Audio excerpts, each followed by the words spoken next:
शिव जोहार साथियों, मैं डॉक्टर नारवेन कासोटेकाम। साथियों, पारंपरिक आदिवासी महासभा कोट सुरगुजा की ओर से मैं आप लोगों से चर्चा करने के लिए, विशेष बातचीत करने के लिए उपस्थित हुआ हूं। पारंपरिक आदिवासी महासभा कोट सरगुजा के संयोजक होने के नाते जो हमारी कार्य योजना है, हमारी जो दृष्टिकोण है, हमारी जो आगे के भविष्य की रणनीति है, उस पर बातचीत करने के लिए मैं उपस्थित हुआ हूं। साथियों, पारंपरिक आदिवासी महासभा कोट सुरगुजा की स्थापना करने से पहले 10 साल तक अनेक सामाजिक गतिविधि, कार्यक्रम, प्रशिक्षण आदि करने के बाद हम लोगों ने महसूस किया कि जब तक हम समाज को स्थापित नहीं करेंगे, समाज के सिस्टम को मजबूत नहीं करेंगे, तब तक जो है हम सिर्फ धरना प्रदर्शन, आंदोलन, रैलियां करते रह जाएंगे, भाषण देते रह जाएंगे, समाज वहीं का वहीं पड़ा रह जाएगा। कितने पीढ़ियों तक हम लोग भाषण देंगे, कितने पीढ़ियों तक हम लोग ज्ञापन सौंपेंगे, कितने पीढ़ियों तक हम लोग रैली करेंगे, कितने पीढ़ियों तक हम दूसरों को जो है दोषारोपण करेंगे, दूसरों को जो है हम आरोप लगाएंगे कि उनके कारण से हमारा तरक्की नहीं हो रहा है, उनके कारण से हमारा शोषण हो रहा है। साथियों, हमको जो है अपने सिस्टम को मजबूत करना पड़ेगा, अपने तंत्र को मजबूत करने पड़ेगा। बिना तंत्र को मजबूत किए बगैर कोई भी सिस्टम नहीं चलता है। यदि यह राज्य चल रहा है, यह देश चल रहा है, तो देश क्यों चल रहा है? क्योंकि देश के पास सिस्टम है, देश के पास संविधान है, देश के पास कानून है, देश के पास अर्थव्यवस्था है। उसी प्रकार से राज्य क्यों चल रहा है? क्योंकि राज्य के पास जो है उसका सिस्टम है, उसका तंत्र है, राज्य का जो है कानून है, राज्य का जो है पुलिस है, प्रशासन है, उसका दंड विधान है, न्यायालय है, अर्थव्यवस्था है, आय का स्रोत है। उसी प्रकार से कोई भी घर, कोई भी परिवार, कोई भी गांव बिना व्यवस्था, बिना तंत्र के, बिना सिस्टम के और बिना अर्थव्यवस्था के नहीं चल सकता, चाहे वो घर हो, परिवार हो, राज्य हो या देश हो। यदि राज्य से कुछ समय के लिए यदि कानून को शिथिल कर दिया जाए, पुलिस को यदि भंग कर दिया जाए, तो सोच के देखिए कैसा जो है अव्यवस्था स्थापित हो जाएगा। तो लोग किससे डरते हैं? कानून से डरते हैं। कितना बड़ा आदमी रहे वो कानून से डरता है, पुलिस से डरता है, जेल से डरता है, इसलिए वो अपराध नहीं करता। और कोई भी, जब तक कानून जिंदा रहता है तभी तक लोग संगठित रहते हैं। कानून भंग हो जाने के बाद जो है संगठन खत्म हो जाता है। तो हम ट्राइबलों की, आदिवासियों की जो समस्या है वो कहीं ना कहीं हम लोग असंगठित होते जा रहे हैं। हमारी जो सामाजिक जो व्यवस्था थी, हमारे समाज में जो न्याय करने का प्रणाली था, हमारे समाज का जो दंड जुर्माना लगाने का जो सिस्टम था, वो धीरे धीरे कमज़ोर हुआ है। हर गांव में स्वयं का पारंपरिक ग्राम सभा, रूढ़िजन्य पारंपरिक ग्राम सभा हुआ करता था, जिसके बैगा, मुखिया, माझी, पटेल, गुड़ी, कोटवार, ये सब लोग मिलकर गांव के विवाद को गांव में ही निपटान करते थे। सारा निर्णय गांव में एक साथ मिलकर करते थे। लेकिन आज के समय में पंचायती राज अधिनियम का जो पंचायती व्यवस्था है, हम लोग उसी पर डिपेंडेंट हो गए हैं। अपने रूढ़िजन्य पारंपरिक ग्राम सभा जो कोटवार के माध्यम से बुलाया जाता था, उसको हम लोगों ने भुला बैठा, उसको ख़त्म कर चुके और धीरे धीरे वो ख़त्म होते चला जा रहा है। गांव से जब ऊपर उठते हैं तो हमारा गढ़ होता है, जैसे कुदरगढ़ हो गया, डूंगरगढ़ हो गया, बछराज कुंवरगढ़ हो गया, देवगढ़ हो गया, दियागढ़ हो गया, सूरगढ़ हो गया, देवीपुर का गढ़ हो गया, रतनपुर महामाई का गढ़ हो गया, डीपाडीगढ़ हो गया। इस प्रकार से संपूर्ण सरगुजा संभाग अनेक गढ़ों में विभाजित था। हमारे पूर्वजों के गढ़ वहाँ हैं। वहाँ पर गढ़ माता, गढ़ महादेव है, जिसका पुजारी सिर्फ पारंपरिक बैगा होते हैं। लेकिन उस पर भी अतिक्रमण, उस पर भी समितियाँ, ट्रस्ट बना बनाकर गैर लोग कब्जा करते जा रहे हैं। तो ये भी हमारे बिखराव का प्रमुख कारण है। और गढ़ से ऊपर हमारा होता है कोट, सुरगुजा कोट, जो अनेक गढ़ों से मिलकर बनता है। तो जिस प्रकार से गांव में पारंपरिक ग्राम सभा होते हैं, उसी प्रकार से गढ़ में पारंपरिक गढ़ सभाओं का गठन करना पड़ेगा और कोट स्तर पर पारंपरिक कोट सभा का गठन करना पड़ेगा। गांव स्तर को जो सभारत होती है उसको हम नार बुमकाल, बुम का मतलब बैगा, नार मतलब गांव, बैगा के नेतृत्व में होने वाले सभा को नार बुमकाल, गढ़ स्तर पर बैगाओं, मुखियाओं के नेतृत्व में होने वाले सभा को गढ़ बुमकाल और कोट स्तर पर बैगा भूमिका के नेतृत्व में होने वाले सभा को कोट भूमिकाल कहते हैं। तो इसकी स्थापना करने के उद्देश्य से पारंपरिक आदिवासी महासभा नीति 2020 का गठन किया गया है। साथियों, इस नीति में सारा चीज़ एक प्रकार के मानिए चाहिए, पारंपरिक आदिवासी महासभा कोट सरगुजा का जो नीति बनाया गया है वो हमारे समाज को संगठित करने वाला एक संविधान है, जिसको 20 फरवरी 2020 से लागू किया गया है, 10 फरवरी 2020 से लागू किया गया है। इसमें सभी नियम लिखे गए हैं। इसके अलावा अन्य नीति और नियम, दंड जुर्माना नियम से लेकर सारा चीज़ जो है निर्धारित किया गया है। इसको संपूर्ण गांवों में, संपूर्ण गढ़ स्तर पर और कोट स्तर पर इसको लागू करना है, केंद्र से लागू हो गया है। तो इसका विजन बहुत बड़ा है। अभी मैं सिर्फ भूमिका बताऊंगा, समय कम है, पूरा डिटेल नहीं बताऊंगा। छोटे छोटे वीडियो बना करके सभी नियमों का, सभी अधिनियमों का मैं डिटेल करूंगा, व्याख्या करूंगा। फिलहाल आज मैं सिर्फ भूमिका और विजन बताऊंगा, हमारा दृष्टिकोण, हमारा विजन बताऊंगा। साथियों, हमारा जो सरगुजा संभाग का जो कोट भूमिकाल है, पारंपरिक कोट सभा जो गठित हुआ है, उसमें 6 जिला को लिया गया है, जिसमें सरगुजा जिला, सूरजपुर जिला, बलरामपुर जिला, जसपुर जिला, कोरिया जिला, कोरबा जिला। इस प्रकार से इन 6 जिलों को लिया गया है और इन 6 जिला मिला करके आदिवासी समुदाय का या परंपरागत जो साथ में रहने वाले अन्य मूलवंशी समुदाय है, उनका एक बहुत बड़ा सामाजिक संरचना, जो पारंपरिक जो सामाजिक संरचना है, जिसको पुरखा काल से जो चला रहा है, उसको पुनः स्थापित करने के लिए बनाया गया है। तो हमको सीखना है अन्य देशों से और अन्य जो है शहरों से और अमीर लोगों से कि उन्होंने अपना तरक्की कैसे किया। हमको सरगुजा को आर्थिक रूप से संपन्न बनाना है, सामाजिक रूप से समृद्ध बनाना है, सांस्कृतिक रूप से समृद्ध बनाना है। तो ये सांस्कृतिक रूप से, सामाजिक रूप से, आर्थिक रूप से समृद्ध बनाने के लिए सिस्टम बहुत ज़रूरी है। बिना सिस्टम के कोई भी चीज़ नहीं चलता, बिना अर्थव्यवस्था के कोई भी चीज़ नहीं चलता, चाहे राज्य हो, राष्ट्र हो, या गांव हो, या परिवार हो। इसलिए इसकी ज़रूरत पड़ी। हम लोग जो है भाषणों में या रैलियों में या ज्ञापन में या आंदोलनों में अपना सारा एनर्जी, सारा ऊर्जा वेस्ट करते करते कई पीढ़ी गुजर गया, और ऐसे ही करते रहे तो आने वाला पीढ़ी भी गुजर जाएगा। इसलिए हमको एक सिस्टम के तहत काम करना है, तंत्र बना करके काम करना है, नीति नियम बना करके काम करना है, सारे चीज़ को नियमों के दायरे में रह के काम करना है। बिना नियम के कोई काम नहीं करना है। जिस प्रकार से राज्य सरकार बिना नियम के कोई काम नहीं करता, यदि कर्मचारियों को ट्रांसफ़र भी करना रहता है तो वो ट्रांसफ़र नीति बना करके करती है। रेत का उत्खनन भी करना रहता है तो रेत उत्खनन नीति बना करके करती है। हर काम जो है राज्य सरकार जो है नीति बना करके करती है, नियम बना करके करती है। उसी प्रकार केंद्र सरकार भी हर काम नीति नियम बना करके करती है। अब हमको इस समाज को संगठित करना है, मजबूत करना है, समृद्ध करना है, तो ये नीति नियम बना करके हमको करना है। इसी उद्देश्य से जो है पारंपरिक आदिवासी महासभा कोट सरगुजा का गठन किया जा चुका है, जिसको लागू कर दिया गया है। इसको क्षेत्र में अब जो है अपने अपने स्तर पर आप सबको लागू करना है। ये विजन है कि जिस प्रकार से दुबई ने तरक्की किया, दुबई के बारे में मैं थोड़ा सा बता दूं। दुबई जो है सरगुजा जिला से भी छोटा है, सिर्फ एक जिला सरगुजा जिला से भी छोटा है, और दुबई जो है आज दुनिया के टॉप नंबर के विकसित शहरों में है। दुनिया भर के लोग वहाँ जाते हैं। वहाँ की जनसंख्या मात्र 15% ही वहाँ की जनसंख्या है। बाकी की जो जनसंख्या है विदेशों से आते हैं, वहाँ टूरिज्म के रूप में भ्रमण करने के लिए आते हैं, टूरिज्म के रूप में आते हैं, और उससे वहाँ आय जनरेट होता है। आपको जानकर हैरानी होगी, उन्होंने अपना तरक्की, अपना विकास मात्र 30 सालों में किया हुआ है।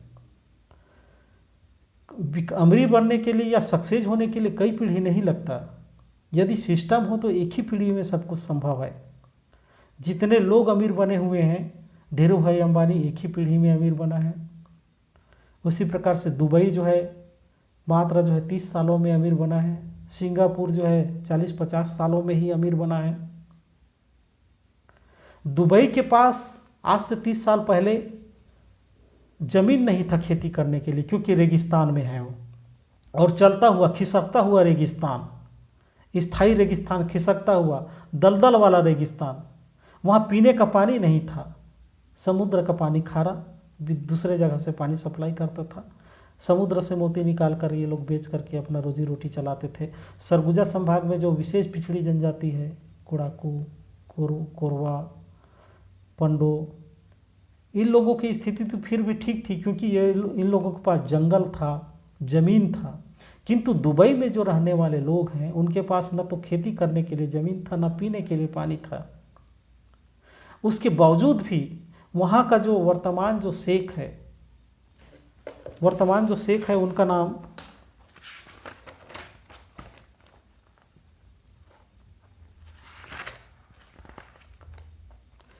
शेख मोहम्मद बिन रशीद अल मखतूम, उनके दूरदृष्टि के कारण से दुबई तरक्की किया है। उन्होंने देखा कि एक संरचना देखा, पहाड़, घाटी देखा, तो घाटी कैसे बना उनके मन में सवाल आया। और अभी शेख अभी भी हैं, तो उनके मन में ये सवाल आया कि घाटी कैसे बनाना। उन्होंने दुनिया भर के विद्वानों को बुलाया और पूछा कि भाई ये घाटी जो बना हुआ है, जिसमें नाली का आकार बना हुआ है, वो कैसे बना। तो विद्वानों ने बताया कि हो सकता है लाखों साल पहले यहाँ पानी रहा होगा। तो शेख ने पूछा कि यदि लाखों साल पानी रहा हो, पहले पानी रहा होगा, तो अब वो पानी कहाँ गया। तो विद्वानों ने बताया कि हो सकता है अभी भी ज़मीन के नीचे हो। तो शेख ने जो है ज़मीन को खुदवाना शुरू किया, बोर कराना शुरू किया, इतना गहरा खुदवाया कि वो चट्टान पड़ा और चट्टान के नीचे फिर पानी निकलना शुरू किया। उसी पानी के दम पर उन्होंने जो है अपने दुबई को जो है दुनिया के टॉप नंबर के शहर में ले जाने की योजना बनाई। ये पानी की खोज होने से पहले वहाँ पेट्रोलियम पदार्थ की खोज हुई, जो वहाँ की आय का मात्र 5% है।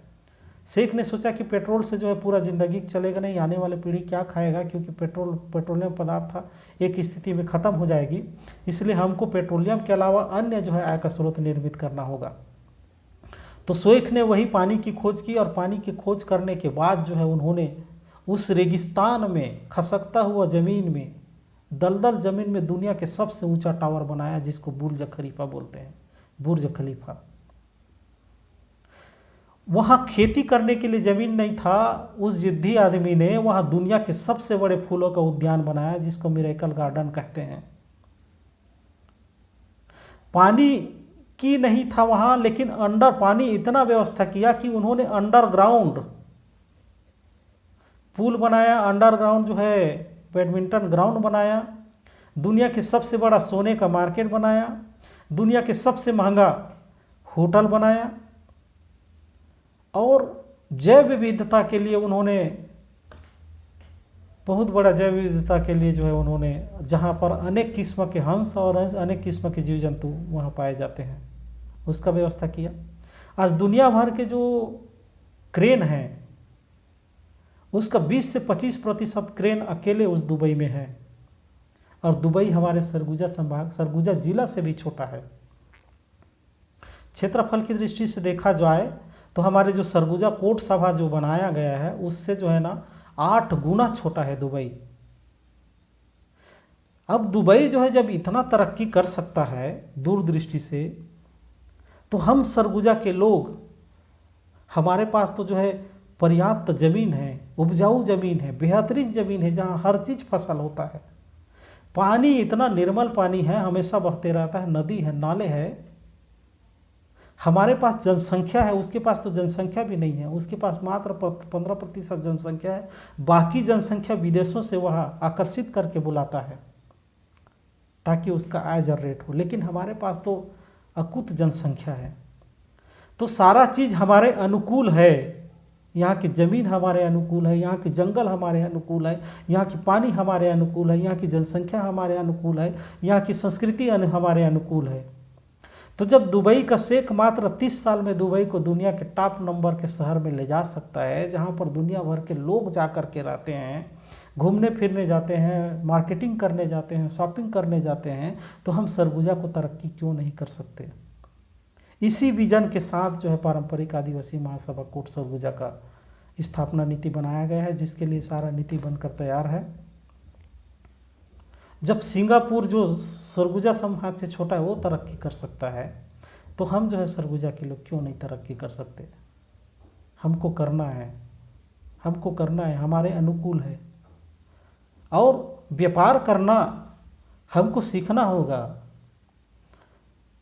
क्योंकि कोई व्यापार बहुत कठिन चीज़ नहीं है, बहुत जो है बड़ा कठिन काम नहीं है।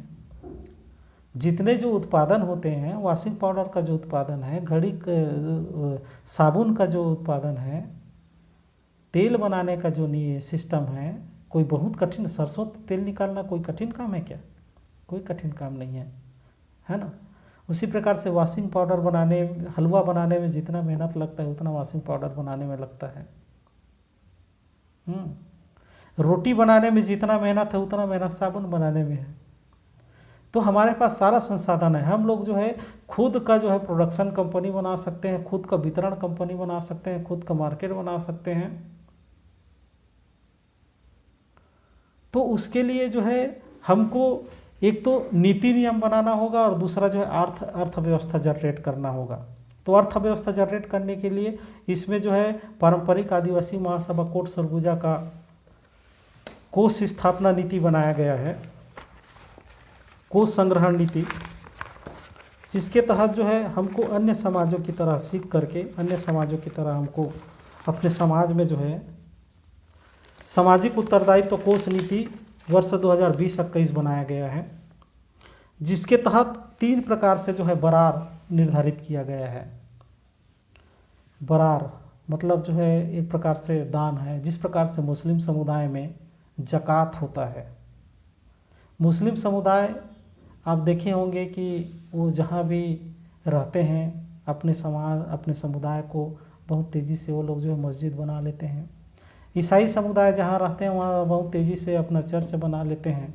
जैन समाज रहता है बहुत तेज़ी से अपना वो मंदिर बना लेते हैं। लेकिन हम सरगुजा के लोग इतने ज़्यादा जनसंख्या में होते हुए भी अपना एक सामुदायिक भवन नहीं बना पाते, अपने देवगुड़ी, अपने गढ़ थाना को सुरक्षित नहीं कर पा रहे हैं, क्योंकि हमारे में जो है ना वही बरार का सिस्टम निश्चित नहीं है।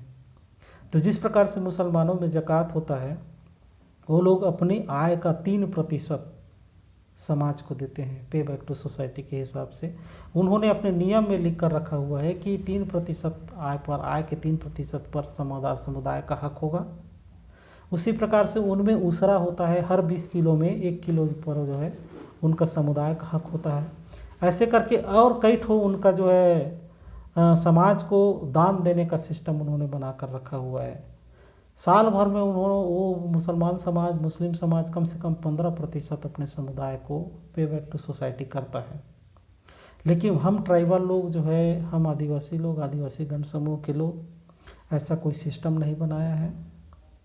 तो उस सिस्टम को हमको फिर से बनाने के लिए 3 प्रकार से बरार लागू किया गया है। पारंपरिक आदिवासी महासभा सामाजिक उत्तरदायित्व कोष नीति वर्ष 2020-21 के तहत, जिसमें पहला है सामाजिक प्रतिनिधित्व बरार। सामाजिक प्रतिनिधित्व बरार में अधिकारी, कर्मचारी, जनप्रतिनिधि और गैर कृषि व्यवसायी, इन पर लागू होगा। जिस प्रकार से मुस्लिम समुदाय में अपने आय का 3% है, लेकिन पारंपरिक आदिवासी महासभा में मात्र 1% लागू किया गया है। जितने अधिकारी, कर्मचारी, जनप्रतिनिधि हैं, गैर कृषि व्यवसायी हैं ट्राइबल समुदाय के, उनको अपने आय का 1% ईमानदारी से इस पारंपरिक आदिवासी महासभा को डोनेट करना है, बरार देना है, साल में 1 बार, अथवा हर माह आप टुकड़ों टुकड़ों में कर सकते हैं। 1% मात्र, 100 रुपया में 1 रुपया। जब आप सरकार को 5% से 10% टैक्स दे सकते हैं, आप सरकार को GST दे सकते हैं, तो जिस समाज ने आपको जन्म दिया, जिस समाज में आप पले बढ़े, जिस समाज की बदौलत आप आरक्षण पा कर के नौकरी में हैं, जिस समाज ने आपको रोटी बेटी दी, और जिस समुदाय मरने के बाद जो आपको कंधा भी देगा, पेन मिलान भी करेगा, अपने पेन को पुरखा में शामिल करेगा, क्या आप उस समुदाय को अपने आय का मात्र 1% नहीं दे सकते? इसी भावना को हमको लोगों तक जन जागृति, लोगों के जन जन तक पहुंचाना है। उस 1 रुपया से, जैसे सुभाष चंद्र बोस बोलता था कि आप मुझे खून दो मैं तुम्हें आज़ादी दूंगा, वो सिस्टम यहाँ नहीं है। आप अपनी आय का 1% समाज को डोनेट करें और समाज को आर्थिक उन्नति दुबई जैसा बनाना है, पारंपरिक आदिवासी महासभा कोड के माध्यम से। तो साथियों, इसके लिए संग्रहण अधिकारी नियुक्त किया जाएगा, और जब तक जो है संग्रहण अधिकारी नियुक्त नहीं है तब तक आप अपने से ईमानदारी से केंद्रीय प्रशासनिक मंडल के पदाधिकारियों से, वित्तीय संयोजक से मिलकर, सुरेंद्र करियाम जी वित्तीय संयोजक हैं, उनसे मिल करके आप डायरेक्ट गूगल पे के माध्यम से या फ़ोन पे के माध्यम से जनजाति सेवा समिति के जो खाता है उस पर हर महीना अपने आय का 1% डालते जाएंगे तो वार्षिक आपको बोझ कम पड़ेगा। हम लोग शुरू कर दिए हैं, पिछले 2 महीना से जो है हम लोग 1% अपने आय का जो है डालते हैं। अभी 2 महीना में 40,000 करीब जो है कलेक्शन हो चुका है। मात्र 30-40 लोग अभी डोनेट कर रहे हैं। तो उम्मीद करते हैं पूरे समुदाय के लोग अपने जिम्मेदारी, अपने उत्तरदायित्व को जो है समझते हुए, भाई आप जो है चाय में, नाश्ता में, गुटखा में, दारू में, गांजा में इससे ज़्यादा खर्च कर देते हैं, वो व्यर्थ चला जाता है, आपके स्वास्थ्य को भी नुकसान पहुंचाता है। यदि आप समाज को 1 रुपया दान ही कर देंगे तो कौन सा बड़ा पहाड़ टूट पड़ेगा। इसको जो है आय व्यय का सारा सिस्टम जो है कोड भूमकाल का टेलीग्राम चैनल बना हुआ, उसमें सारा नियम कानून प्रदर्शित हो रहा है। कोई भी व्यक्ति कहीं से भी उसको देख सकता है, डाउनलोड कर सकता है, कॉपी निकाल सकता है। जो भी प्रस्ताव, जो भी अनुमोदन, जो भी नोट शीट बनता है, जो भी आय होता है, जो भी व्यय होता है, वो सारा चीज़ जो उसमें पारदर्शिता पूर्ण जो है हर महीना डाला जा रहा है। सभी नियम की कॉपी PDF उसमें है, आप वहाँ से जो है उसको देख सकते हैं। 100% पारदर्शिता हमारा लक्ष्य है। तो सामाजिक प्रतिनिधित्व दान 1% देना है। उसी प्रकार से दूसरा जो दान है सामाजिक उत्तरदायित्व बरार, ये आम पब्लिक के लिए लागू होगा। आम पब्लिक के लिए उन आम पब्लिकों पर लागू होगा जो शारीरिक श्रम करने के लिए सक्षम है, जो बेरोजगार नहीं है, जो बीमार नहीं है, जो बुजुर्ग नहीं है, जो बच्चे नहीं हैं, जो लोग सक्षम हैं, जिनका रोजगार गारंटी खाता खुला हुआ है, या जो लोग जो है रोजी मजदूरी करते हैं, उनको अपने आय का मात्र 1 रुपया 1 दिन के हिसाब से बचत करना है। 1 रुपया बचत करना है। यदि आप 200 रुपया कमा रहे हैं तो मात्र 1 रुपया समाज के नाम से बचत करना है। इस प्रकार 30 दिन में 30 रुपया का बचत आपको समाज के नाम से करना है, और साल भर में 365 दिन होता है तो 365 रुपया आपको समाज के नाम से बचत करना है, और पारंपरिक आदिवासी महासभा के खाता में आपको डोनेट करना है, अथवा पारंपरिक ग्राम सभा के माध्यम से या संग्रहण कार्यकर्ता के माध्यम से आपको जो है समाज को ये डोनेट करना है। और तीसरा जो बरार है वो उपज बरार है। उपज, कृषि उपज और वनोपज दोनों पर। जैसे मुस्लिम समाज में उसरा होता है ना, वो लोग हर 20 किलो पर 1 किलो लेते हैं। हम लोग जो है हर 100 किलो पर 1 किलो, 1% का नियम। यदि आप 100 किलो अनाज पैदा करते हैं तो मात्र 1 किलो समाज को दान करेंगे। जिस प्रकार से आप गांव में बैगा के लिए अलग से निकाल के रखते हैं, कोटवार के लिए निकाल के रखते हैं, गाय चराने वाले यादव के लिए निकाल के रखते हैं, परगनिया के लिए निकाल के रखते हैं ना, उसी प्रकार से समाज के लिए भी आपको हर 100 किलो में 1 किलो अलग से निकाल करके सुरक्षित रखना है, और 1 रुपया पैसा और 1 किलो अनाज या वनोपज, उस पर समाज का हक होगा। तो पूरे सरगुजा संभाग से ये कलेक्शन करने का सिस्टम बनाया गया है, उसको नीति बनाया गया है, नियम बनाया गया है, कैसे कलेक्शन होगा, कैसे व्यय होगा, और कितना कितना प्रतिशत कहाँ कहाँ खर्चा होगा, पूरा योजना बना करके कोई भी कार्य करने से पहले जो है पूरा उस पर जो है शोध पत्र तैयार होगा। ऐसे नहीं कि पैसा है तो जो पारंपरिक आदिवासी महासभा के पदाधिकारी हैं ऐसे ही अटंडम कहीं भी खर्चा कर दिए। उस पर शोध पत्र तैयार होगा, कितना बजट लगेगा, उससे क्या आने वाला भविष्य में फायदा होगा, है ना, कितना नुकसान होगा, कितना प्रॉफिट होगा। ये शोध पत्र जो है जब समिति के पास प्रस्तुत होगा, समिति उस पर अनुमोदन करेगी। पारंपरिक आदिवासी महासभा के जो कोट भूमकाल होंगे, कोट स्तर का जो सभा होगा, उस पर जो है उस पर सहमति बनेगी, तब उस काम को किया जाएगा, तभी उस काम के लिए पैसा खर्च किया जाएगा। और कैश पैसा खर्चा करने का कोई सिस्टम नहीं बनाया गया है। जो भी पैसा खर्चा होगा पहले खाते से निकाल करके खर्चा करने का सिस्टम बनाया गया है। सारा चीज़ नीति नियम बना करके किया जा रहा है, सबको लिखा गया है। आप सारे नीति नियम को आप टेलीग्राम चैनल कोड भूमकाल में आप लोग पढ़ सकते हैं।